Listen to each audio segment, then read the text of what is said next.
ஆதியாகமத்தின் புஸ்தகம் 2ஆம் அதிகாரம் 18வது வசனத்தை இன்னொரு வாசிங்க. தேவனாகிய கர்த்தர் மனிதன் தனிமையாய் இருப்பது நல்லதல்ல, ஏற்ற துணையை உண்டாக்குவேன் என்றார். இந்த வசனம் நாம எல்லாருமே கணவன் மனைவிக்கான வசனமாக தான் வச்சிருக்கிறோம். அதுதான் உண்மையும் கூட. ஏன்னா ஆண்டவர் ஆதாமை படைக்கும் பொழுது இந்த காரியத்தை சொல்லுகிறார். கண்டிப்பாக இது கணவன் மனைவிக்கான மிக முக்கியமான வசனமாக இருக்கு. ஏற்ற துணையை ஆண்டவர் உண்டாக்குகிறார் என்று சொல்லிதான் பார்க்கிறோம். நாம் அதைத்தான் எதிர்பார்க்கிறோம். உண்மை அதுதான். நிறைய பேருக்கு ஒரு சந்தேகம் இருக்கு, இந்த ஏற்ற துணைனா என்ன? இந்த ஏற்ற துணைங்கிறது இதான் ஏற்ற துணையா அப்படின்னு சொல்லி ஆண்களுக்கும் சந்தேகம் இருக்கு, பெண்களுக்கும் சந்தேகம் இருக்குது. என்ன ஏற்ற துணை அப்படிங்கிறது? நமக்கு இந்த திருமணம் ஆகிற வரைக்கும் ஒரு கனவு இருக்குது. கனவுன்றதை விட எதிர்பார்ப்பு இருக்கு. இப்படி இருக்கும், அப்படி இருக்கும், அந்த மாதிரி இருக்கும், குடும்ப வாழ்க்கை இப்படி ஆகும், அப்படி ஆகும் அப்படிலாம் நம்ம நினச்சிக்கிட்டு வந்தோம்னா 99% ஆப்போசிட்டாக தான் இருக்குது. அவன் பார்க்குறான், இதுதான் ஏற்ற துணையா, இதான் குடும்ப வாழ்க்கையா, இதுக்கு தான் இவ்வளோ கஷ்டப்பட்டோமா அப்படிங்கிற ஒரு ஃபீல் பாதி பேருக்கு வந்துடுது. போன தலைமுறையில் இருக்கிறவங்க என்ன செய்வாங்கன்னா, இந்த அம்மாமார்கள் என்ன செய்வாங்கன்னா, அவங்க கொஞ்சம் பொறுமைசாலிகள். அவங்க கொஞ்சம் பொறுமையாக இருந்து ஹேண்டில் பண்ணி கொஞ்சம் அதை சரி பண்ணி கொண்டாந்துருவாங்க. இப்போ இருக்கிறது ஃபாஸ்ட் ஃபுட்டு காலம். அதனால் கொஞ்சம் அவங்க வெயிட் பண்ணுறதுலாம் கிடையாது. உடனே போய் பார்க்குறாங்க, ஒரு 3 நாள் 4 நாள் பார்க்குறாங்க, 3 நாள்லேயே சொல்லிடுறாங்க இது நமக்கு செட் ஆகாது அப்படின்னு சொல்லிடுறாங்க. இப்போ அது ரொம்ப சகஜமாகி போச்சு. ஒரு 2 நாள் வெளியே போய் பேசிட்டு வராங்க, பேசிட்டு வந்தோடனே சொல்லிடுறாங்க இது நமக்கு செட் ஆகாது, 2 நாளில் டிசைட் பண்ணிடுறாங்க. அப்படி இருக்கும்போது அப்போ ஆண்டவர் தான் கொடுக்குறாரு. சில நேரத்தில் ஊழியக்காரங்க பார்த்து வைக்கிறாங்க, ஜோமணி கல்யாணம் பண்ணுறாங்க. கல்யாணத்துக்கு எல்லா பரிசுத்தவான்களும் ஜோமணி தான் வைக்கிறாங்க. அதில் கல்யாணத்தில் வேற சொல்கிறாங்க தேவ மகிமை மூடிருச்சுன்றாங்க. அப்படி இருந்தும் இது ஏன் இவ்வளோ பிரச்சனைக்கு நடுவில் போகுது அப்படின்னு சொல்லும் போது 2-3 காரியத்தை இந்த வசனத்தில் நாம் கொஞ்சம் தெளிவாய் பார்க்க வேண்டி இருக்கிறது. எனக்கு ரொம்ப ஆச்சரியம் இந்த வசனத்தை பாருங்க, நல்லா கவனிங்க. ஒரு விஷயத்தை நாம் இதில் புரிஞ்சுக்கணும். என்ன புரிஞ்சுக்கணும் அப்படின்னா, இப்போ இந்த இடத்துல ஆண்டவர் சொல்றாரு 18வது வசனம், பின்பு தேவனாகிய கர்த்தர் மனுஷன் தனிமையாக இருப்பது நல்லதல்ல, ஏற்ற துணையை அவனுக்கு உண்டாக்குவேன் என்றார். சொல்லிட்டு ஏவாளை உண்டாக்கல, மனுஷி அவர் என்ன செய்யல, உண்டாக்கல. அடுத்து 19வது வசனத்திலிருந்து 19வது வசனம் 20வது வசனம் 2 வசனத்தையும் ஆண்டவர் அங்க முன்னாடி கொண்டாடுறார். ஏவாளை உண்டாக்குறதுக்கு முன்னாடி அந்த வசனத்தை கொண்டாடுறார். அந்த வசனத்துல என்ன இருக்கு? தேவனாகிய கர்த்தர் வெளியின் சகலவித மிருகங்களையும் ஆகாயத்து சகலவித பறவைகளையும் மண்ணினாலே உருவாக்கி ஆதாம் அவைகளுக்கு என்ன பெயரிடுவார் என்று பார்க்கும்படி அவைகளை அவனிடத்தில் கொண்டு வந்தார். அந்தந்த ஜீவஜந்துக்கு ஆதாம் எந்தெந்த பெயரிட்டானோ அதுவே அதற்கு பெயராயிற்று. அப்படியே ஆதாம் சகலவித நாட்டு மிருகங்களுக்கும் ஆகாயத்து பறவைகளுக்கும் சகலவித காட்டு மிருகங்களுக்கும் பெயரிட்டான். ஏன் திடீர்னு இந்த வேலை நடக்குது? அந்த வசனத்துல மனுஷனுக்கு ஏற்ற துணையை உண்டாக்குவேன் அப்படின்னு சொல்லிட்டு அவர் நேரா போய் அவருடைய விலா எலும்புல இருந்து சதையை எடுக்கல. அவர் என்ன பண்றாரு? இந்த வார்த்தையை சொல்லிட்டு எல்லாத்தையும் கொண்டு பேர் வைக்க சொல்றார். பேர் வை, எல்லாத்தையும் என்ன செய், பேர் வை, எல்லாத்துக்கும் பேர் வைக்கிறான். பேர் வச்சு முடிச்ச உடனே வசனம் சொல்லுது, ஆதாமுக்கோ ஏற்ற துணை இன்னும் யாருக்கு காணப்படவில்லை? ஆதாமுக்கு காணப்படவில்லை. ஏன் அப்படின்னா, ஆதாம் எப்படி பேர் வைப்பான்னு மட்டும் நீங்க தெரிஞ்சுக்கோங்க. ஆதாம் எப்படி அவன் பேர் வைப்பான் கீழே இருக்குது. அப்பொழுது ஆதாம், இவள் என் எலும்பில் எலும்பும் என் மாம்சத்தில். அப்ப அவன் பேர் வைக்கும் போது எப்படி வைப்பான்னு பாத்தீங்கன்னா, அவங்க உருவான விதத்தை பார்த்து பேர் வைப்பான். அவங்க எப்படி உருவாகுறாங்கன்றத பார்த்து பேர் வைப்பான். வசனம் சொல்லுது, இவள் மனுஷியிலிருந்து எடுக்கப்பட்டபடியால் மனுஷி எனப்படுவாள் என்றான். அப்ப ஏவாளுக்கு பேர் வைக்க மனுஷின்னு வைக்கும் போது அவளுடைய கிரியேஷனை பார்க்கறான். இவ எப்படி உருவானா, எண்ணிலிருந்து இவ உருவாகி வந்திருக்கிறா, அதனால மனுஷின்னு பேரு அப்படின்னு. இதுக்கு முன்னாடி ஆண்டவர் என்ன பண்றாரு? எல்லாத்தையும் கொண்டு காட்டுறாரு அவங்கிட்ட. எல்லாத்தோட கிரியேஷனையும் பார்க்கறான். இது எல்லாம் மண்ணுனால வந்துச்சு, மண்ணுனால உருவாக்கி இருக்கிறாரு. எல்லா கிரியேஷனையும் பார்த்து இப்போ ஆதாமுக்கு ஒரு தெளிவு வருகிறது. இப்படி உண்டாக்கப்பட்ட எதுவுமே எனக்கு ஏற்ற துணை கிடையாது. முதல்ல என்ன தெரியுது அவனுக்கு? இந்த மண்ணினாலே உண்டாக்கப்பட்ட பறவையோ மிருகமோ ஜீவ ஜந்துக்கள் எதுவுமே எனக்கு என்ன கிடையாது, ஏற்ற துணை கிடையாது. என்னிலிருந்து உருவாக்கி கொண்டு வந்த ஏவாள் தான் எனக்கு ஏற்ற துணை, மனுஷி தான் எனக்கு ஏற்ற துணை அப்படிங்கிறத முதல்ல அவனுக்கு புரிய வைக்கிறாரு. புரியுதா? இப்ப ஏன் நடுவில் எல்லாத்தையும் பேர் வைக்க கொண்டு வர்றாருன்னா, எல்லா கிரியேஷனையும் பார்க்கறான், உருவாக்கின விதத்தை பார்க்கறான், மண்ணில இருந்து அது எப்படி வந்துச்சுன்னு பார்க்கறான், இவன் எப்படி வந்தான்னு பார்க்கறான், யார மனுஷிய, ரெண்டுத்தையும் பார்க்கறான். இதுல எது எனக்கு ஏற்ற துணை தெரியுமா? என்னிலிருந்து எலும்பிலிருந்து உண்டாக்கப்பட்டு என்னுடைய எலும்பிலிருந்து உருவாக்கப்பட்டதான இந்த மனுஷி தான் எனக்கு ஏற்ற துணை. அப்போ மண்ணினால வேற விதமா உண்டாக்கப்பட்ட எதுவுமே எனக்கு ஏற்ற துணை கிடையாது. அப்போ இந்த ஏற்ற துணை என்பதனுடைய அர்த்தம் என்ன? உனக்கு அந்த ஆண்டவர் கொண்டு ஒரு துணையை கொடுக்கறதுக்கு முன்னாடி, அது 25 வயசுல கொடுக்குறாரோ, 26 வயசுல கொடுக்குறாரோ, 28 வயசுல கொடுக்குறாரோ, 30 வயசுல கொடுக்குறாரோ, 40 வயசுல கூட கொடுக்குறாரோ, அப்படி கொடுக்கும் போது உங்களுக்கு ஒன்று தெரியணும், இது வரைக்கும் நான் பார்த்த எதுவுமே எனக்கு என்ன கிடையாது, ஏற்ற துணை கிடையாது. என் கைக்கு ஆண்டவர் கொண்டு வந்து கொடுத்துருக்கிறார்ல, இதுதான் எனக்கு ஏற்ற துணை. இது வரைக்கும் நான் எல்லாத்தையும் பார்த்தேன், மனுஷன் பார்க்கும் போதெல்லாம் பார்க்கறான். அதனாலதான் நான் சொல்லுவேன், நீங்கள் கல்யாணத்துக்கு முன்னாடி எத்தனை வேணாலும் செலக்ட் பண்ணலாம், எவ்வளவு வேணாலும் பொண்ணு பார்க்கறாங்க, நிறைய பேர் பார்க்கறாங்க, அப்படித்தான் பார்த்துக்கோங்க, அது உங்க இஷ்டம். ஆனா கல்யாணத்துக்கு அப்புறம் ஒண்ணு கூட பார்க்க கூடாது, அதுக்கப்புறம் எதையும் யோசிக்கவே கூடாது. இதுவா இருந்திருக்குமோ, அதுவா இருந்திருக்குமோ, ஒருவேளை இது கிடைச்சிருக்குமோ, அவ்வளவுதான் முடிச்சு. எப்ப கைக்கு வந்துச்சோ தெரிஞ்சுக்கணும், இதுதான் எனக்கென்று உருவாக்கப்பட்ட ஏற்ற துணை. புரியுதா நான் சொல்றது? அதுக்கு முன்னாடி ஆண்டவர் எல்லாத்தையும் காட்டுவார். பாரு, எல்லாத்தையும் பார்த்தாச்சு. சிலது நமக்கு ஏற்ற துணை மாதிரி தோணும், ஆனா கைக்கு வராது. சிலது ஏற்ற துணை மாதிரி இருக்காது, அதுவும் கைக்கு வராது. நாம எதிர்பார்க்காம ஒண்ணு நம்ம கைக்கு வரும், ஆண்டவர் கொடுப்பாரு. அது கணவனையோ மனைவியோ கொடுப்பாரு. அது வந்தாச்சா நமக்கு தோணணும், இது வரைக்கும் நான் பார்த்த எதுவுமே எனக்கு ஏற்ற துணை இல்லை, எனக்கு ஆண்டவர் ஒன்று கொடுத்திருக்கிறாரு, அதுதான் எனக்கு ஏற்ற துணை. அல்லேலூயா. சரி, இப்ப ஏற்ற துணை வந்துருச்சு. இப்ப ஏற்ற துணையா அது வந்த உன் ஆண்டவர் கொடுத்துட்டார்ல, ஏற்ற துணைன்னு சொல்லிட்டார்ல, உண்மையில அது ஏற்ற துணையா? இப்ப ஏற்ற துணை என்பதற்கு நீங்க என்ன டெஃபினிஷன் வச்சிருக்கிறீங்க? உங்களுக்கு நீங்க சொல்றீங்கல்ல, எனக்கு ஏற்ற துணை ஆண்டவர் ஒன்று தரணும் அப்படின்னு.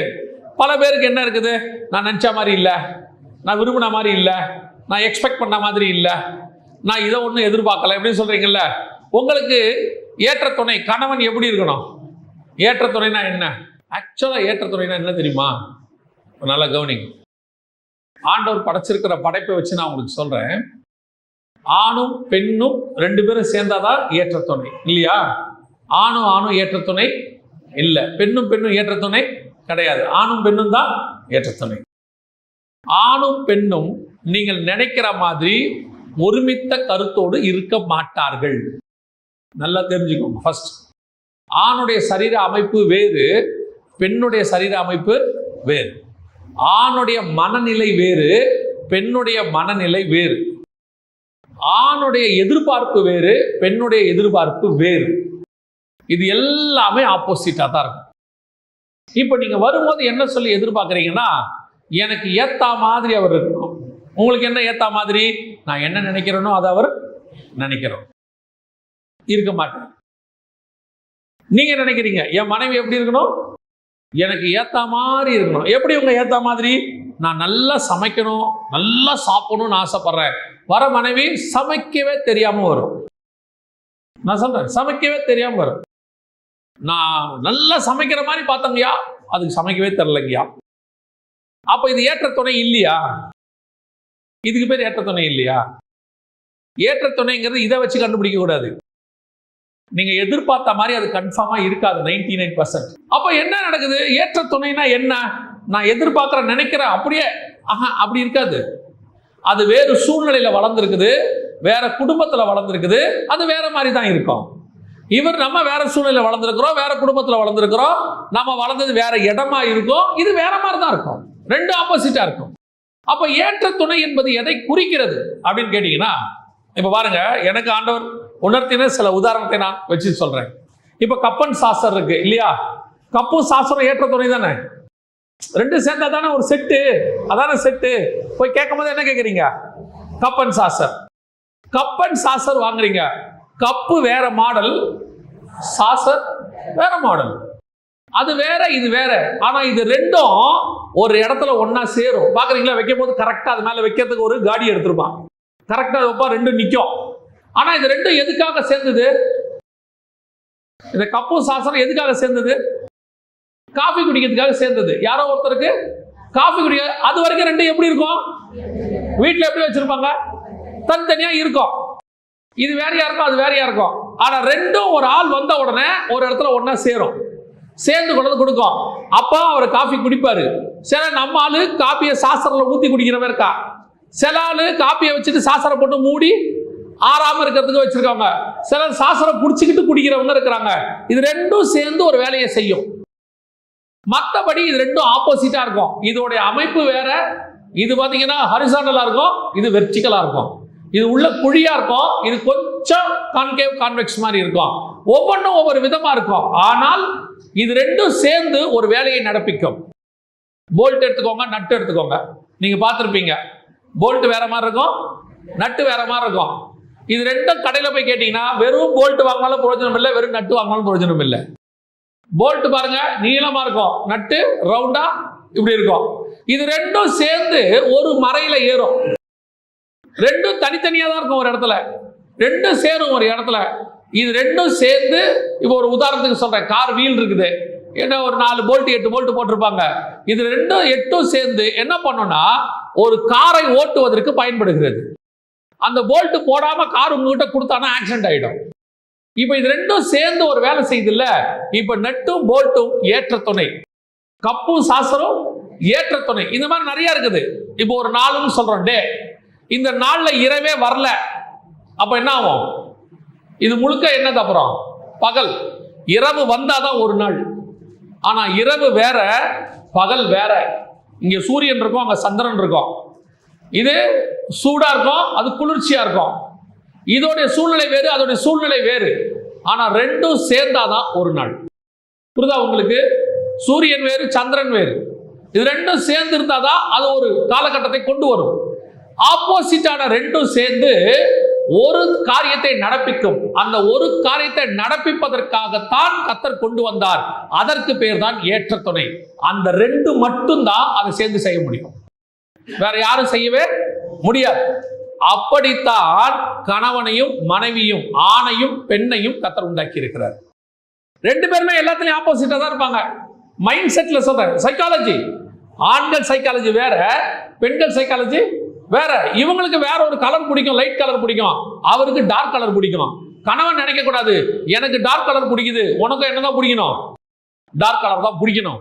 பெண்ணுடைய சரீர அமைப்பு வேற, ஆணுடைய சரீர அமைப்பு வேற. இது கொஞ்சம் பலம் வாய்ந்தது, அது கொஞ்சம் பலம் குறைவானது. அதே நேரத்தில் பெண்ணுடைய மனோதிடம் வேறு, ஆணுடைய மனோதிடம் வேறு. ஆனா இவங்க எல்லாம் சேர்ந்து ஒரு தேவ திட்டத்தை நிறைவேற்றுவார்கள். அந்த தேவ திட்டத்தை நிறைவேற்றத்துக்கு நம்ம சேர்றோம் பாத்தீங்களா, அதற்கு பேர் தான் ஏற்ற துணை. அந்த ஏற்ற துணை என்ற இடத்த உங்க ஒருத்தராக தான் நிறைவேற்ற முடியும் உங்க தேவ திட்டத்துல. உதாரணமா ஆபிரகாமும் சாராளும் தான் ஏற்ற துணை. புரியுதா? சாராளுக்கு பதிலாக அங்க ஆகார் வந்தா ஏற்ற துணையா வராது. ஏங்க அதுவும் பெண்ணு தானே, இதுவும் பெண்ணு தானே. ஆபிரகாமுக்கு ஒரு வம்சம் வேணும், அவ்வளவுதானே. அவர் ஒரு பெத்து கொடுக்க போது, ஒரு பொண்ணை பையனை பெத்து கொடுக்க போது இஸ்ரவேல் பிறந்துட்டாரு. சோ இப்ப என்ன இல்ல, ஆபிரகாமும் சாராளும் சேர்ந்து ஒரு ஈசாக்கை பிறக்க வேண்டும். அதுதான் தேவ திட்டம்.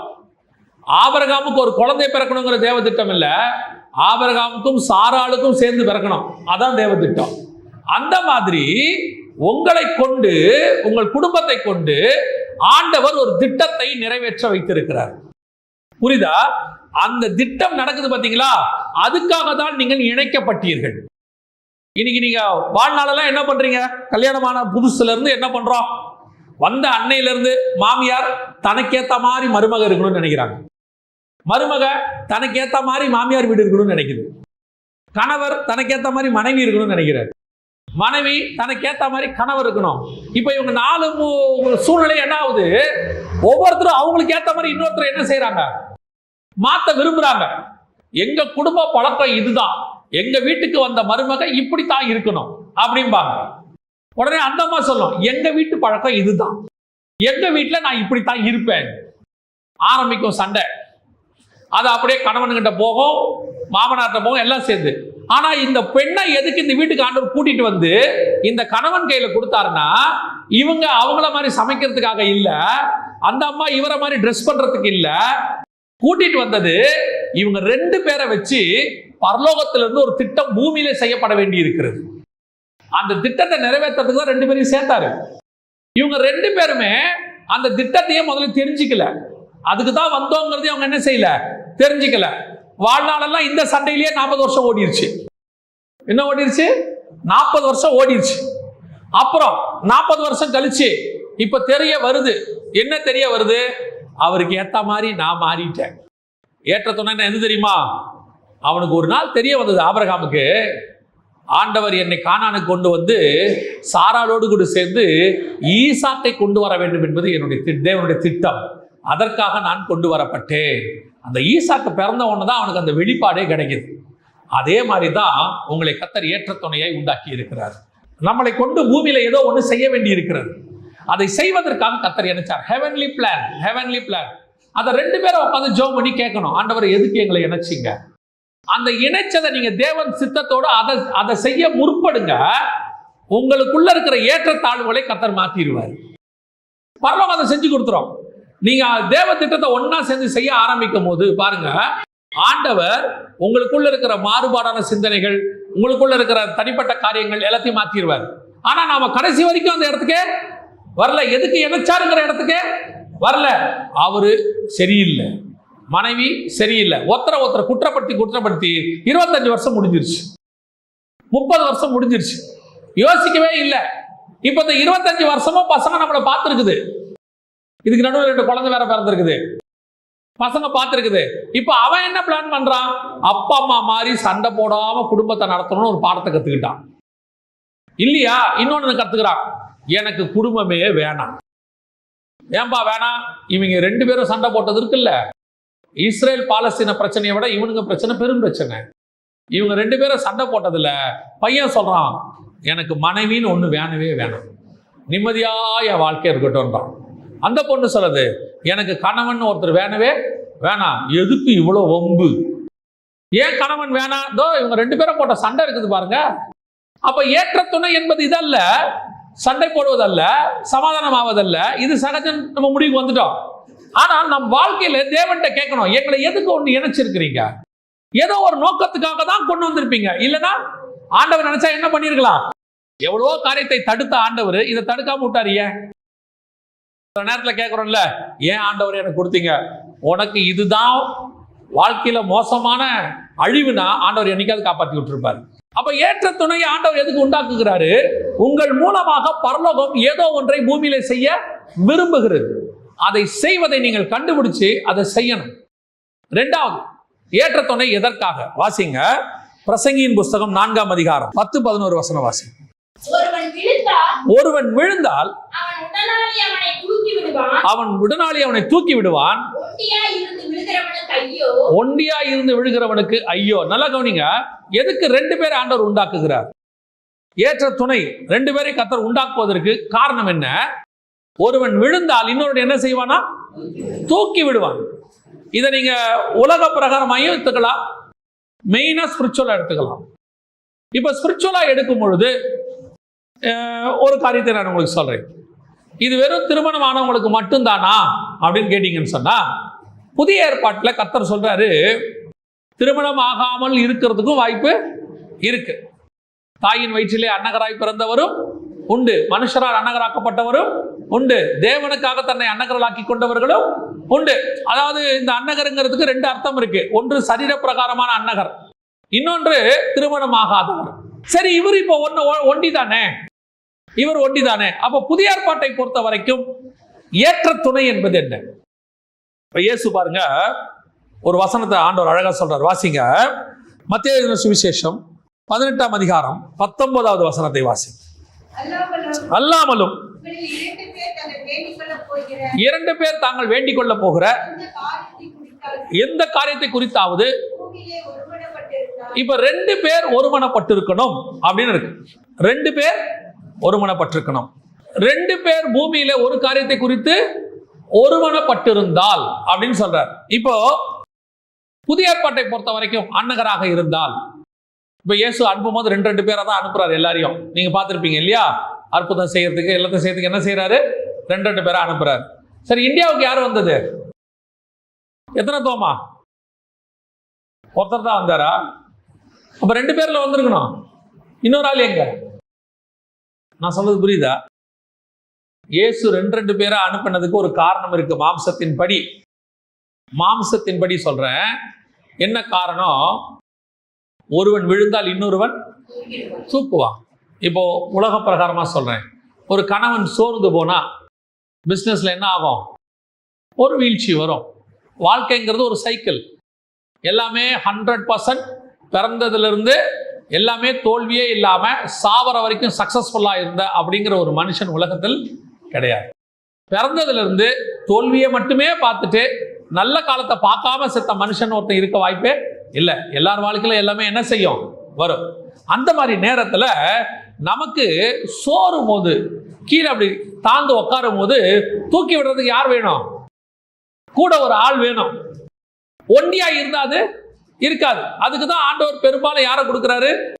மனைவியை கொடுக்கிறார் வீட்டுல. எனக்கு ரொம்ப பிடிச்ச ஒரு காரியம் என்னன்னா, ஈசாக்கோடைய வாழ்க்கையில நீங்க பாத்தீங்கன்னா, எனக்கு ஏன் அதை சொல்றேன் ஈசாக்குன்னா, எனக்கு பழைய ஏற்பாட்டில் பிடிச்ச கணவன் மனைவி அவங்கள மாதிரி ஒரு மனமுத்த தம்பதி. அவங்கள பத்தி ஒரு தனி செய்தி 1.5 மணி நேரம் 2 மணி நேரம் எடுக்கலாம். அவ்வளோ விஷயம் இருக்குதுன்னு வச்சுக்கோங்களேன். இப்போ அப்படி இருக்கும் பொழுது, இப்போ ஈசாக்குடைய வாழ்க்கையில பஞ்சம் வருது. பஞ்சம் வந்துச்சு. எங்கேயாவது ரெபேக்காள் வந்து அவர்கிட்ட பேசினாங்கன்னு இருக்கா? இல்ல. ரெபேக்காளுக்கு 20 வருஷம் குழந்தை இல்லாம இருந்துச்சு. ஏன்னா ஈசாக்கு கல்யாணம் ஆகும் போது 40 வயசு, ஏசாவும் யாக்கோவும் பிறக்கும் போது 60 வயசு. 20 வருஷம் ரெபேக்காளுக்கு என்ன இல்லை? குழந்தை இல்லை. பாருங்க, பஞ்சம் ஒரு கஷ்டம் வந்த உடனே யோபுவின் மனைவி வந்து அவன்கிட்ட என்ன சொல்லிட்டாங்க? தேவனை தூஷித்து ஜீவனை விடும். இப்ப பிள்ளை இல்ல ராகேலுக்கு. வந்த உடனே என்ன பண்ணிட்டாங்க? யாக்கோவை பார்த்து என்ன பண்ணாங்க? எனக்கு பிள்ளை கொடும். அந்த அம்மா டார்ச்சர் பண்ணிருச்சு. சரி, டார்ச்சர் பண்ணாட்டி பரவாயில்ல. இப்போ அண்ணாளுக்கு பிள்ளை இல்ல. அந்த அம்மா என்ன பண்ணிட்டே இருக்கும்? அழுதுனே இருக்கும். அதை பார்க்க இவனுக்கு எப்படி இருக்கும்? மனசு கஷ்டமா இருக்கும். சில நேரத்துல நாம் துக்கமா இருக்கும் போது ஆறுதலா இருக்கிறது தான் யாரை கொடுத்திருக்கிறாரு? விழுந்தால் தூக்கிறதுக்கு தான் கொடுத்திருக்கிறாரு. இப்ப பாருங்க, அண்ணால் அழுதுனே இருக்குது. ஆனா ரெபேக்காளை பொறுத்த வரைக்கும் 20 வருஷம் பஞ்சம், குழந்தை இல்லை, பயங்கர போராட்டம். அதை விட பிரச்சனை, அந்த ஊர்ல பொண்ணு அழகா இருந்தா தூக்கின்னு போயிடுவான். வசனம் சொல்றது, ஈசாக் சொல்றான், அவளை வைத்து தன்னை கொல்லுவார்கள் என்று பயந்து சகோதரி என்று சொன்னான். அப்பனா எவ்வளவு பாருங்க பயம். அவனுக்கே அவ்வளவு பயம் தான். அந்த அம்மாவுக்கு எவ்வளவு பயம் இருக்கும். சாரால பார்வன் தூக்கிட்டு போயிட்டாரு. இவன் இந்த அம்மா என்ன நினைக்கும்? அந்த அம்மாவை தூக்கிட்டு போகும்போது 65 வயசு. யாரை தூக்கிட்டு போகும்போது? சாரால தூக்கிட்டு போகும்போது 65 வயசு. 2வது தடவை அபிமெலேக்கு வந்து தூக்கிட்டு போயிடுவான் சாரால. அப்ப தூக்கிட்டு போகும்போது 90 வயசு. இப்ப ரெபேக்கா என்ன நினைக்கும்? இந்த ஊருக்காரங்க 90 வயசு கேள்வியே தூக்கிட்டு போனானே, 40 வயசுல இருக்கிற என்ன தூக்கிட்டு போனா என்ன ஆகும்? ஒரு பயமா இருக்குமா இல்லையா? எங்கேயாவது புலம்புச்சா? புலம்பாது. தோல்வி வரும்போது, கண்ணீர் வரும்போது, சூழ்நிலை வரும்போது ஒருத்தருக்கு ஒருத்தர் ஆறுதலா இருப்பதுக்கு தான் கர்த்தர் கொடுத்திருக்கிறார். ஆண்டவர் எப்படி கொடுத்திருக்காரோ அப்படியே ஏற்றுக்கொள்ளுங்க. அவ்வளவுதான். டிஸ்கரேஜ் பண்ண வேண்டிய அவசியமே இல்லை. அப்படியே கணவனை மட்டம் தட்டி மனைவியை மட்டம் தட்டி வேதம் சொல்லுது, விழுந்தவனை தூக்கிறதுக்கு தான் ஒருத்தனை கர்த்தர் கொடுத்திருக்கிறாரு ஒழிய நிக்கிறவனை விழத்தல்றதுக்கு அல்ல. சில நேரத்தில் எல்லாருக்கும் எல்லா டேலண்ட்டும் இருக்காது. பாருங்களேன், ஹிட்லர் பயங்கர டேலண்டான ஆளு, செம்ம டேலண்ட், உலகத்தையே பிடிக்கிற டேலண்ட். கடைசியில பாத்தீங்கன்னா அவன் பண்ணது எல்லாமே தப்பு, நாண்டு கொண்டு செத்தான். அப்படி ஒரு டேலண்டான, ஒரு தப்பான டேலண்டான ஒரு கணவன் இருக்கிறத விட ஒருவேளை டேலண்ட் இல்லாம நல்லவனா இருக்கிறது எவ்வளவு முக்கியம் இல்லையா? எத்தனை பேர் பாருங்க, அப்படியே ஊர் ஃபுல்லா கடனை வாங்கி, வீடை கட்டி, காரை வாங்கி எல்லாரும் பெருமையா இருக்காங்க. திடீர்னு ஒரு பார்த்தா அரெஸ்ட் பண்ணி போலீஸ் கூட்டிட்டு போகுது. ஒருவேளை உங்க கணவனோ மனைவியோ அப்படி ஒரு காரியம் செய்யறவங்களா இருக்க மாட்டாங்க. கொஞ்சம் சம்பாதிப்பாங்க, அதுல உண்மையா இருப்பாங்க, யாருக்கும் தெரியாது. ஆனா வாழ்க்கை நிம்மதியா போயிட்டு இருக்கோம். நாம அப்படியே பிரஷர் கொடுக்கறது, உனக்கு சமைக்க தெரியல, உனக்கு அது தெரியல, குடும்பத்தை நடத்த தெரியல, உடனே அந்த அம்மா உனக்கு இது தெரியாது அது தெரியாது. ரொம்ப கேர்ஃபுல்லா இருந்து கொள்ளுங்க. ஆண்டவர் 2 பேராக கொடுத்திருக்கிறது எதற்காகனா, நிக்கிறவனை விழத்தள்றதுக்கு அல்ல, விழுந்தவனை. பிரசங்கியின் புஸ்தகம் 4:11. 2 பேராய் படுத்துக் கொண்டிருந்தால் அவர்களுக்கு சூடுண்டாகும். ஒண்டியாயிருக்கிறவனுக்கு சூடுண்டாவது எப்படி? அர்த்தம் என்ன தெரியுமா? ஒருவேளை ஆவிக்குரிய வாழ்க்கையில அனல் இல்லாத தன்மை இருந்தால் அனல் உண்டாக்குவதற்குத்தான் கர்த்தர் இன்னொருத்தரை கொடுத்திருக்கிறார். நான் சொல்லுவேன், சபைகளுக்கு போங்க, எந்த சர்ச்சுக்கு வேணா போங்க, அது சிஎஸ்ஐ, பெண்டிகாஸ்டல், எந்த சர்ச்சுக்கு வேணா போங்க, பெண்கள் கூட்டம் தான் அதிகம். பெண்கள் கூட்டம் தான் அதிகம். காரணம் என்ன தெரியுமா? ஒரு குடும்பத்தை அனல் உண்டாக்குவதற்கு கர்த்தர் பெண்களை இப்பொழுது பயன்படுத்தி கொண்டிருக்கிறார். கணவர்கள் இப்போ ஓடி சம்பாத்தியம் ஓடி அப்படியே எல்லா பக்கமும் ஓடி, அவங்கள பொறுத்த வரைக்கும் ஞாயிற்றுக்கிழமை சர்ச்சுக்கு வந்துட்டா போதும், சம்பாரிச்சுட்டு தசமபாகம் கொடுத்துட்டா போதும், மற்றபடி பைபிள் வாசிக்கிறது, ஜெபம் பண்றது, எதை பத்தியும் கவலையே கிடையாது. அவங்க நினைக்கிறாங்க சம்பாரிச்சு தசமபாகம் காணி கொடுத்துட்டா, சந்தா கட்டிட்டா குடும்பம் நடந்துரும்னு. நடக்காது. அந்த குடும்பத்துல பேக் போன ஒரு அம்மா ஜெபம் பண்ணிட்டு உட்காந்துருக்கோம், ஒரு அம்மா பைபிள் வாசித்துட்டு இருக்கோம். ஒரு காலம் வரும், அந்த குடும்பத்தினுடைய மொத்த ஆவிக்குரிய வாழ்க்கையும் நான் இப்ப பார்க்கிறேன், அநேக பெண்களை பார்க்கிறேன், ரட்சிக்கப்படாத கணவனை எல்லாம் ஜெபம் பண்ணி ரட்சிப்புகளை நடத்திடுறாங்க, துன்மார்க்கரான கணவனை எல்லாம் மாத்திடுறாங்க. 2 பேர் இருப்பார்கள், ஒருவன் அனல் இல்லாமல் இருப்பான். அந்த இன்னொரு அனல் உண்டாக்குறது யாரா இருக்கும்னா கூட இருக்கிறவங்க. அதுக்கு தான் ஆண்டவர் கொடுத்திருக்கிறார். ஒருவேளை மனைவி ரட்சிக்கப்படாம இருந்தா, ஆண்டவருக்குள்ள வராம இருந்தா, அவங்களை ஆண்டவருக்குள்ள கொண்டு வர அனல் உண்டாக்க வேண்டியது யாருடைய பொறுப்பு? கணவனுடைய பொறுப்பு. இன்னைக்கு கணவன் ரட்சிக்கப்படல அப்படின்னு உடனே ஒரு கூட்டம் எப்படி இருக்குன்னா, இவர் வேண்டாம், ஒரு அம்மா சொல்லிட்டு போய்தான், என் கணவர் ரட்சிக்கப்படல, ரட்சிக்கப்படாதவரோடு கூட இணைஞ்சிருக்க கூடாது, அவிசுவாசியோட விசுவாசி என்ன செய்யக்கூடாது? பிணைக்கப்படக்கூடாதுன்னு இருக்கே, நான் என் கணவரோட இருக்க மாட்டேன் அப்படின்னு பாஸ்டர்கிட்ட சொல்லியிருக்கு. நல்லா தெரிஞ்சுக்கொள்ளுங்க, கல்யாணம் பண்றதுக்கு முன்னாடி வரைக்கும் வேற, அவிசுவாசியோ விசுவாசியோ கல்யாணம் பண்ணிட்டீங்களா, அவங்கள அனல் உண்டாக்குற வரைக்கும் நீங்க பொறுமையா காத்திருக்க வேண்டும். உங்கள் அனல் ஒரு நாள் அவர்களை அனல் உண்டாக்கும். பிரிஞ்சு போறதுக்கு என்ன செய்யக்கூடாது? யோசிக்கவே கூடாது. 2 பேரும் ஒன்னா இருக்கணும், கர்த்தர் கொடுத்துட்டார். ஒருவேளை மனைவி ரட்சிக்கப்படல, திடீர்னு நல்லா ரட்சிக்கப்பட்ட ஒரு பொண்ணை பார்க்குறோம், பார்த்த உடனே சே இந்த பொண்ணை கல்யாணம் பண்ணியிருக்கலாமோ அப்படின்னு யோசனை வந்து இது வேணாம் அப்படின்னு முடிவு பண்ணா அது துன்மார்க்கம், அது பாவம். உன் மனைவி ரட்சிக்கப்படாம இருந்தாலும் அவர் ரட்சிக்கப்படுற வரைக்கும் நீ காத்திருக்கத்தான் வேண்டும். உன் கணவன் ரட்சிக்கப்படாவிட்டால் அவன் ரட்சிக்கப்படுகிற வரைக்கும் நீ காத்திருக்கத்தான் வேண்டும். ஆனால் ஒன்று, உன்னுடைய அனல் அவனை பற்றும், உங்களுடைய ஜெபம் அவர்களை மாற்றும், உங்களுடைய ஆவிக்குரிய வாழ்க்கை அவனை மாற்றும், உங்கள் நல்ல நடக்கை அவர்களை எதிர்ப்பாளரை மாற்றும், கண்டிப்பா மாற்றும். ஒரு நாள் பார்த்து கணவன் திருந்துவான். கணவனுக்கே ஒரு நாள் என்ன வந்துடும் தெரியுமா? கில்ட்டினஸ் வந்துடும். நம்ம இவ்வளோ பண்ணியும் எப்படி இருக்கிறா அவன் பாப்பாரு, உலகத்துல பாப்பாரு, ஃப்ரெண்ட்ஸ் கிட்ட பேசுவாரு, என் ஒய்ஃபை ஒரு வார்த்தை சொன்னேன் அம்மா வீட்டுக்கு போயிடுச்சு அப்படின்னு அவன் சொல்லியிருப்பான். ஃப்ரெண்டு யோசிப்பாரு, நம்ம இவ்வளோ பண்ணியும் இது அம்மா வீட்டுக்கு போலியே. ஒரு நாள் இந்த நல்ல நடக்கை, அப்படிதான் வசனம் சொல்லுது, உங்கள் நல்ல நடக்கையினாலே உங்கள் கணவரை என்ன செய்யுங்க? ஆதாயப்படுத்திக் கொள்ளுங்கள். அதே தான் கணவனுக்கும் பொருந்தும். ஆண்டவர் எதுக்கு இன்னொரு ஏற்ற துணை கொடுத்திருக்கிறார் என்றால், நம்முடைய ஆவிக்குரிய வாழ்க்கையை கட்டி எழுப்புவதற்கு, விழுந்தவனை தூக்கி எடுப்பதற்கு, அனல் இல்லாதவனை அனல் உண்டாக்குவதற்கு. அப்படிப்பட்டவர்களாய்த்தான் நாம் இருக்கணுமே ஒழிய, ஒரு நாளும் நல்லா கவனிச்சுக்கொள்ளுங்க, அனலாய் இருக்கிறவனை அனல் இல்லாதவனை மாற்றி விடக்கூடாது. நிறைய ஆவிக்குரியவர்கள் திருமணமான பிறகு பின்மாற்றம் அடைஞ்சிட்டாங்க. குடும்ப வாழ்க்கை சரியா அமையாததுனால, நல்லா ரட்சிக்கப்பட்டு ஜெபம் பண்ண பொண்ணெல்லாம் கணவன் சரியா அமையாததுனால பின்மாற்றம் அடைஞ்சிருச்சு. நல்லா ரட்சிக்கப்பட்ட பையன் மனைவி சரியா அமையாததுனால குடிகாரனை மாறிட்டான். இது நடக்குது. ஆனா பைபிள் எதுக்கு 2 பேரை இணைக்குதுன்னா, அனல் இல்லாதவர்களை என்ன உண்டாக்கணும்? அனல் உண்டாக்கணும். அனல் இல்லாமல் படுத்திருக்கிறான்னா அவனை என்ன உண்டாக்கணும்? அனல் உண்டாக்குவதற்கு. ஒரு குடும்பத்தினுடைய ஆவிக்குரிய பொறுப்பு கணவன் மனைவி 2 பேருக்கும் இருக்கு. நம்ம நினைச்ச மாதிரி ஆவிக்குரிய அனுபவம் மனைவிக்கு இல்லையா, அதை உண்டாக்க வேண்டியது நம்முடைய பொறுப்பு. நம்ம நினைச்ச மாதிரி மனைவி கணவன் அப்படி இல்லையா, நம்ம ஜெபத்துல மாற்ற வேண்டியது நம்முடைய பொறுப்பு. கடைசியாக ஒரு காரியத்தை நான் சொல்லிவிட்டு முடிக்கிறேன். வாசிங்க என்னாகமத்தின் புஸ்தகம் 13ஆம் அதிகாரம் 33ஆம் வசனம் வாசிங்க. 13:33.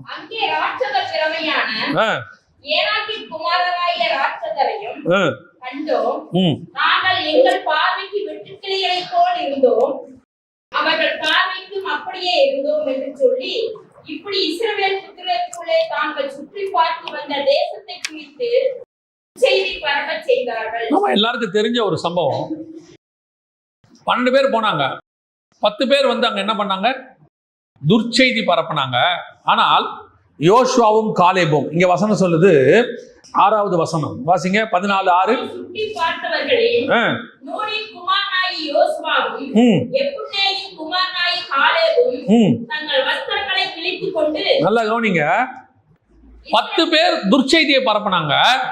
ஆனா அந்த 2 பேர் சொல்றாங்க, அப்படி இல்ல, நாங்கள் போய் சுற்றி பார்த்து சோதித்த தேசம் மகா நல்ல தேசம், கர்த்தர் நம்மேல் பிரியமாயிருந்தாலும் தேசத்தில் நம்மை கொண்டு போய் பாலும் தேனும் ஓடுகிற அந்த தேசத்தை நமக்கு இதோ அது ஃபுல்லா பாத்தீங்கன்னு சொன்ன அடுத்த வசனம் வரைக்கும், 10வது வசனம் வரைக்கும் நல்ல செய்தியை சொல்லுகிறார்கள். ஒரே தேசத்தை தான், ஒரே விஷயம்தான். ஆனா 10 பேர் சொன்னதுக்கும் இந்த 2 பேர் சொன்னதுக்கும் வித்தியாசம் இருக்கு. 10 பேர் துர்ச்செய்தியை பரப்பினார்கள், 2 பேர் நற்செய்தி. கர்த்தர் எதுக்கு 2 பேரை செலக்ட் பண்றாரு? இப்ப வாசிங்க, மார்க் எழுதின சுவிசேஷம் 6ஆம் அதிகாரம் 11வது வசனத்தை வாசிங்க. எவர்களாகிலும் உங்களை ஏற்றுக்கொள்ளாமலும் உங்கள் வசனங்களை கேளாமலும் இருந்தால் நீங்கள் அவ்விடம் விட்டு புறப்படும்போது அவர்களுக்குச் சாட்சியாக உங்கள் கால்களின் கீழே படிந்த தூசியை உதறி போடுங்கள். நியாயத்தீர்ப்பு நாளிலே அந்த பட்டணத்திற்கு நேரிடுவதைப் பார்க்கிலும் சோதோம் கொமோரா பட்டணத்திற்கு நேரிடுவது இலகுவாயிருக்கும் என்று மெய்யாகவே உங்களுக்குச் சொல்லுகிறேன் என்று சொல்லி அவர்களை 2 பேராக அனுப்பினார். எதுக்கு இந்த 2 பேரை அனுப்பினாரு? வாசிங்க, லூக்கா 9:1 வாசிங்க. லூக்கா 9:1. அவர் தம்முடைய 12 சீஷரையும் வரவழைத்து சகல பிசாசுகளையும் துரத்தவும் வியாதியுள்ளவர்களை குணமாக்கவும் அவர்களுக்கு வல்லமையும் அதிகாரமும் கொடுத்து தேவனுடைய ராஜ்யத்தை குறித்து பிரசங்கிக்கவும் பிணியாளிகளை சொஸ்தமாக்கவும் அவர்களை அனுப்பினார். அப்ப எதுக்கு அனுப்பினார்? 2 பேரா? 2 பேராங்கிறது மார்க் 6:11 இருக்குது, அனுப்பினாருங்கிறது லூக்கால இருக்குது. அந்த 2 பேருன்றதுக்கு தான் இங்க வந்தேன். 2 பேரா எதுக்காக அனுப்பினார் அப்படின்னு கேட்டா, துர்ச்செய்தியை பரப்ப அல்ல, நற்செய்தியை பரப்ப. 2 பேர் போயிட்டு வந்து நற்செய்தியை சொன்னார்கள், 10 பேர் துர்ச்செய்தியை சொன்னார்கள். ஆண்டவர் எதுக்கு 2 பேரை அனுப்புறாரு? இந்த 2 பேரை அனுப்பும் பொழுது நற்செய்தி, ஒருவன் 1000 பேரையும் 2 பேர் 10,000 பேரையும் அதிகமானோரை சந்திப்பதற்கு. 2 பேரை ஏன் கர்த்தர் உங்களை இணைச்சிருக்கிறார் தெரியுமா? உங்க 2 பேரை இணைச்சதுக்கு காரணம் நற்செய்தியை பரப்புவதற்கு. இன்னைக்கு வீட்டுக்குள்ள நீங்க நற்செய்தியை சொல்றீங்களா, துர்ச்செய்தியை சொல்றீங்களா? உங்க வாயின் வார்த்தை எப்படி இருக்குன்னு பாருங்க. இன்னைக்கு எந்த ஒரு விஷயத்தையும் வீட்டுக்குள்ள பேசும்போதே நெகட்டிவா தான் சொல்லும் போதே. பையனை சொல்லும் போது மார்க்கு கம்மியா எடுத்தான், நம்ம என்ன சொல்றோம்? இப்படி எடுத்தா நீ நடுத்தேர்ல தான் நிற்ப. இதுக்கு வேற மாதிரி கூட சொல்லலாம். டேய், நீ இப்படி எடுத்தினா நீ நினைச்ச குரூப் கிடைக்காது, வேற குரூப் கிடைக்கும், நீ நல்ல குரூப் எடுக்கணும், இன்னும் கொஞ்சம் மார்க் எடுக்கணும் சொல்லலாமே. சரி, ஒருவேளை உனக்கு படிக்க முடியலையாப்பா, ஆண்டவர்கிட்ட கேளு, ஞானத்தை கொடுப்பாரு, இப்படி சொல்லாமே. சொல்லும் போதே நெகட்டிவ், துர்ச்செய்தி. எதை சொன்னாலும் நடக்காது, ஆகாது. கணவர் வந்து ஏதோ ஒன்று சொல்றாரு, ஒரு பிஸ்னஸ்ல இன்வெஸ்ட் பண்ணலான்னு இருக்கிறேன். சரிப்பா, ஜெபம் பண்ணுங்க, பார்த்து பண்ணுங்க, கர்த்தர் கூட இருப்பாரு, ஜாக்கிரதையா யோசிச்சிட்டீங்களான்னு கேட்கறது இல்ல. உங்களுக்கு தான் எதுவும் வராத, நீங்க தொட்டாதான் எல்லாம் நாசமா போகுமே, எதுக்கு உங்களுக்கு இந்த வேண்டாத வேலை? இப்ப நல்லா தானே போயிட்டு இருக்கு, அவன் பார்க்கறான் போயிடும் போல. எதுக்கு எடுத்தாலும் பையன் சைக்கிள் ஓட்டுறானா சொல்லும் போது, டேய் பார்த்து போடா, கொஞ்சம் ஓரமா போ, பொறுமையா ஓட்டு, அது பரவாயில்ல, பார்த்து போடா, எதுல லாரி வரும் அடிபட்டுற போது சொல்லுமா. சில ஆட்களுக்கு வாய் ஏன் தான் அப்படி இருக்குன்னே தெரியாது. வசனம் சொல்லுது, ஜீவனும் மரணமும் எங்க இருக்கு? நாவல இருக்கு. எதுக்கு எடுத்தாலும் துர்ச்செய்தி, சொல்ற விஷயமே நெகட்டிவ். ஆண்டவர் உங்களை எண்ணி கூட்டத்தை எதுக்கு தெரியுமா? நற்செய்தி சொல்லுவதற்கு. அந்தந்த காலம் வரும்போது அந்தந்த ஆண்டவர் கொடுத்தாருல, அதே மாதிரி வசதி வாய்ப்புகளும் அந்தந்த காலம் வரும்போது கர்த்தர் உயர்த்தி கொடுப்பார். நமக்கு தர ஆண்டவர் வேற யாருக்கு தர போறாரு? சிலர் இந்த மோட்டிவேஷன்லாம் பேசணும்னு சொல்லி போயிடுவோம். அப்படி போயிடாதீங்க. உங்க வாயில் வார்த்தை வருவது எல்லாம் குட் நியூஸாக இருக்க வேண்டும். அதுல மிகப்பெரிய குட் நியூஸ் ஆண்டவரை பத்தின செய்தி. குடும்பம் யாரை பத்தி சொல்லணும்? ஆண்டவரை பத்தி சொல்லணும். வீட்டுக்குள்ள ஆண்டவரை பத்தி கொஞ்சமாவது சொல்லணும். முந்தி நம்ம வீடுகள் எல்லாம் பாத்தீங்கன்னு சொன்னா, இந்த ஒரு ஜபத்துக்கு வீட்டை திறந்து கொடுப்பாங்க. வீட்டில் காட்டேஜ் ப்ரேயர் மீட்டிங் அந்த மாதிரி மாசத்துல ஒரு நாள் வைப்பாங்க. அது ஒரு பிஸ்கெட்டோ டீயோ தான் தருவாங்கன்னு வச்சுக்கோங்களேன். அது என்ன கொடுக்குறாங்கன்றது முக்கியம் இல்லை. ஆனா கர்த்தருக்கு உங்க வீட்டில் நற்செய்திக்கு நீங்கள் இடம் கொடுக்கும் போது உங்கள் வீட்டை கர்த்தர் ஆசீர்வதிக்க வல்லமை உள்ளவராக இருக்கிறார்.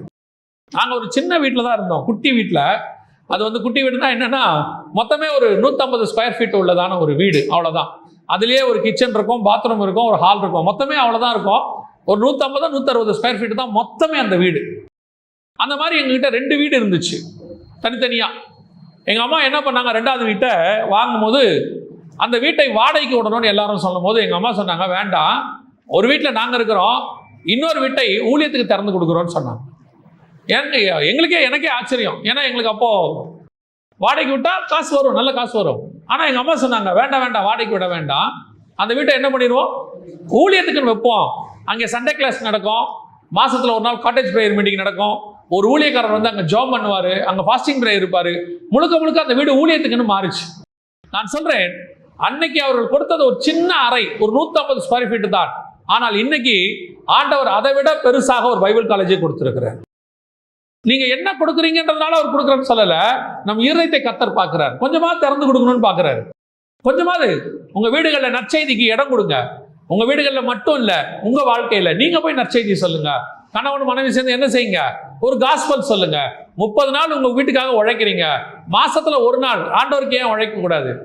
ஆண்டவருக்காக ஒரு சுவிசேஷம் சொல்லக்கூடாது? வெறும் மிஷனரிகளுக்கு நீங்க பணம் அனுப்புறீங்க, நல்லது.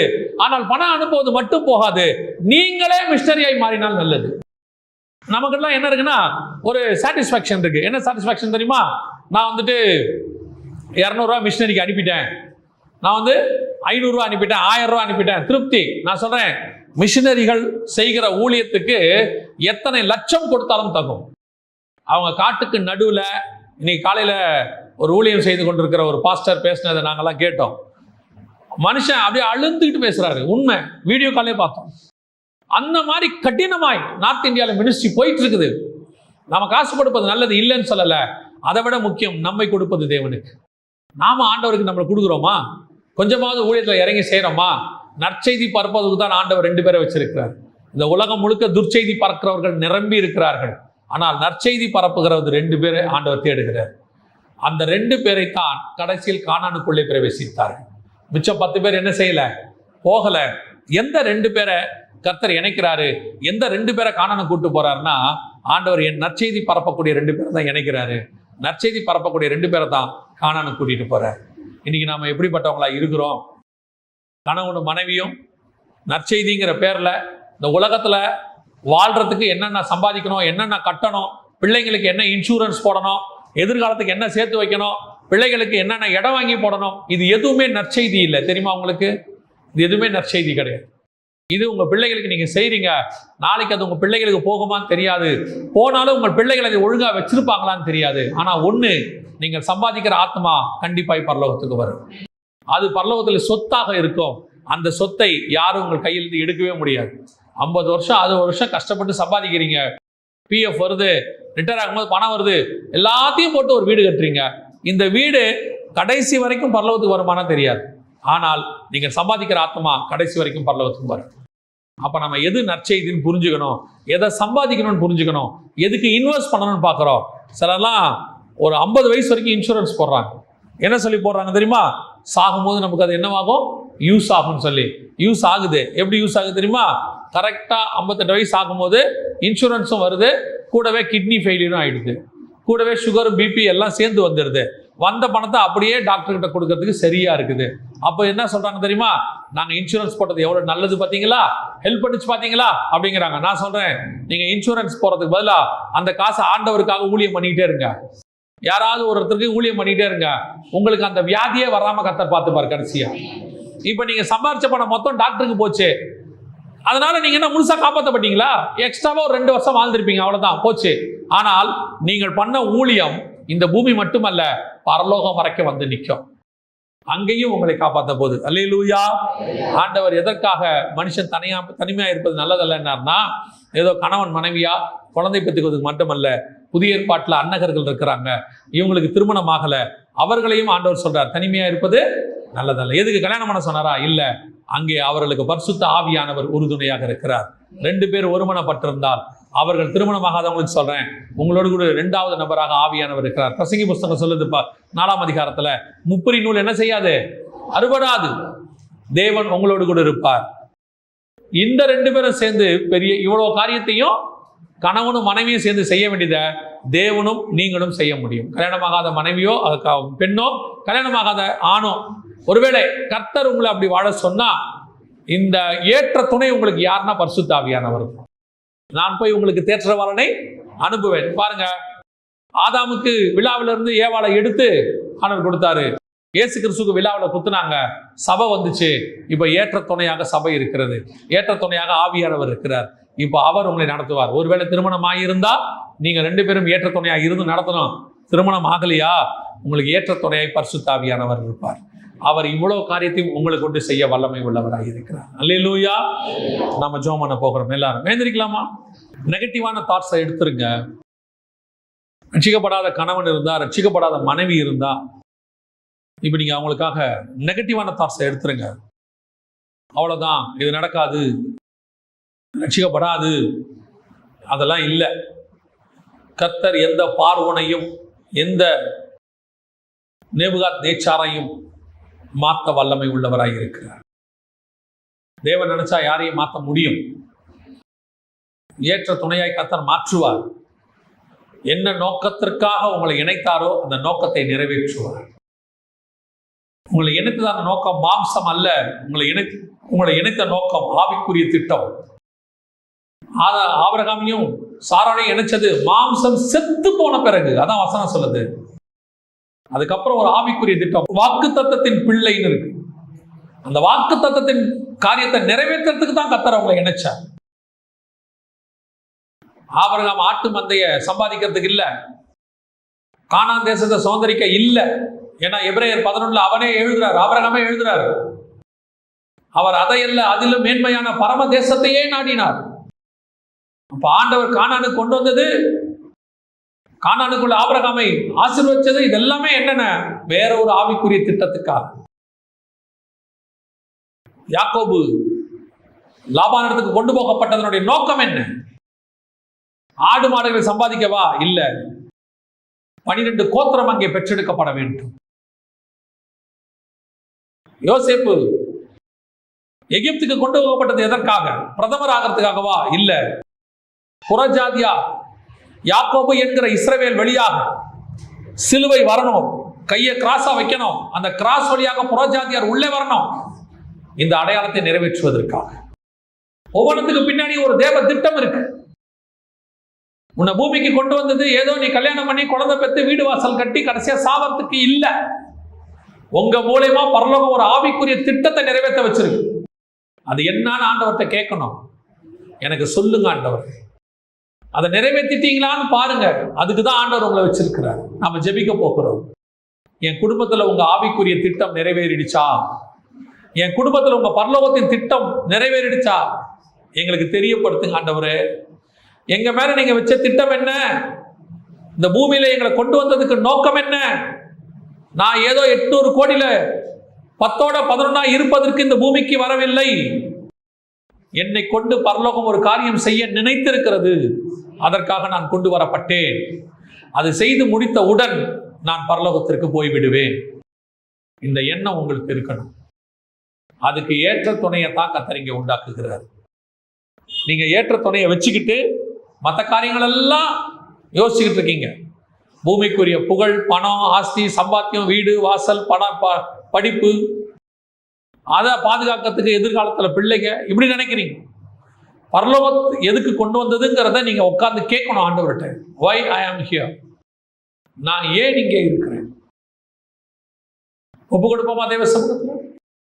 அப்படி கேட்க விரும்புறவங்கெல்லாம், ஆண்டவரே என்ன நோக்கத்துக்காக என்னை கொண்டு வந்தீங்கப்பா, அப்படி கேட்க விரும்புறவங்கெல்லாம் உங்க கரங்களை தேவனுக்கு நேராக உயர்த்தி, ஆண்டவரே என்னை இங்கே கொண்டு வந்ததுக்கான நோக்கம் என்ன, முகாந்தரம் என்ன, என்னை நிறைவேற்றி கொண்டு போங்கப்பா. சர்வ வல்லமை உள்ள எங்கள் தகப்பனே, கரங்களை உயர்த்தி ஜெபிக்கிற ஒவ்வொருத்தருக்காக நான் ஜெபிக்கிறேன். கிருபையுள்ள கரத்தில் எங்களை தாழ்த்துகிறோம். நீ கொண்டு வந்த நோக்கத்தை, முகாந்தரத்தை நிறைவேற்றி முடித்து நாங்கள் அத்தனை பேரும் உம்மை சந்திக்க வரும்போது ஜெயமாய் நீர் அனுப்பின திட்டத்தை நிறைவேற்றினவர்களாய் உம்மை வந்து பார்க்க எங்களுக்கு கிருபை பாராட்டும். மகிமையுள்ள கரத்தில் எங்களை தாழ்த்துகிறோம். எங்கள் ஆண்டவர் இயேசுவின் நாமத்தில் பிதாவே.